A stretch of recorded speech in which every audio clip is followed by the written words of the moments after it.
Welcome to the European Parliamentary Research Service podcast on understanding the financing of intergovernmental organisations. Intergovernmental organisations need money to finance their activities, realise their goals and maintain their own structures.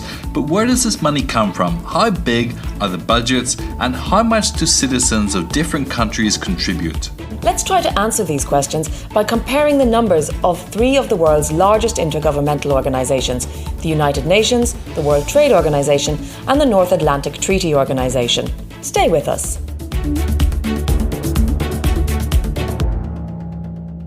With the rise of globalization, intergovernmental organizations have moved to the center stage of international action and multilateral cooperation, but with more responsibility comes bigger and more diversified and complex budgets. Indeed, and it's worth highlighting two trends. First of all, the importance of non-state players in the financing of such organisations has been growing, and the traditional membership fees paid by member states are now complemented by often quite generous contributions from private donors. Secondly, both member states and non-state actors have gained more control over the funding they provide.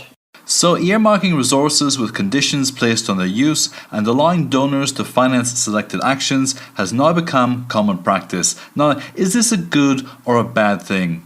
Well, there are both benefits and risks, but in order to better understand this development, let's look in greater detail at the size of the 2018 budgets of the UN, the WTO and NATO to see how these have changed over the past decade and which countries are the biggest contributors.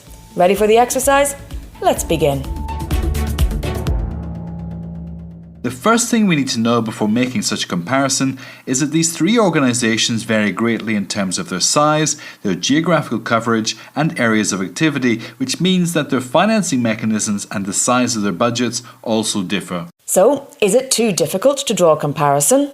Well, it's not easy, but even taking these differences into account, we can still draw some interesting conclusions. Now, the United Nations is the oldest and largest of the three. It was established in 1945 to maintain peace and security in the wake of World War II. It has headquarters in New York and counts 193 member countries. Those contributions to the regular budget are calculated on the basis of their gross national incomes. In other words, wealthy contributors pay more. Fair enough. Now let's move to the World Trade Organization. The WTO is much younger. It was established in 1995 to regulate international trade and is based in Geneva. It counts 164 members, which calculate their contributions on the basis of their international trade figures compared to the total of all other members. The third organisation, NATO, saw the light in 1949. Headquartered in Brussels, it's a political and military alliance between the United States and European countries to ensure each other's security. Today, it counts 30 member states and its budget is complex. NATO's principal budgets, the civilian to run the headquarters, the military to finance operation and programmes, and the investment in military capabilities are financed by all member countries according to a cost-sharing formula based on their gross national incomes. Member states also contribute additional funding, equipment or troops to specific military operations. So how big are the annual budgets of these organisations? Stay with us. Topping the list in 2018 was the UN, with an annual budget of almost €2,300 million, followed by NATO with €1,570 million and the WTO with a modest €170 million. Now, as such, these total figures don't tell us much. What's interesting to note is that although the UN has the biggest annual budget, this becomes relatively small when divided by the large number of citizens in the UN member countries. So when we look at the per capita budget, it's only 30 cents per year, whereas NATO membership costs its citizens almost 6 times that amount. Now, how have these budgets evolved over time, and who are the biggest contributors?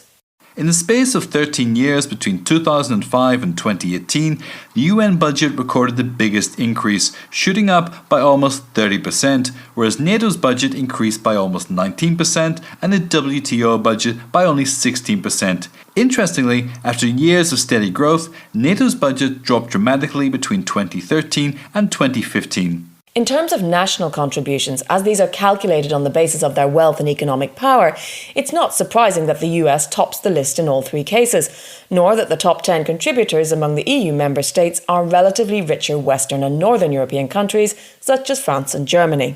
So when taken as a whole, EU member states' contributions represent almost a third of total contributions to the UN, 2/3 of contributions to NATO, and 42% of contributions to the WTO, which means that, taken together, EU member states foot the largest part of the bill for the three intergovernmental organisations. Not a bad record, indeed. You're listening to the European Parliamentary Research Service podcasts.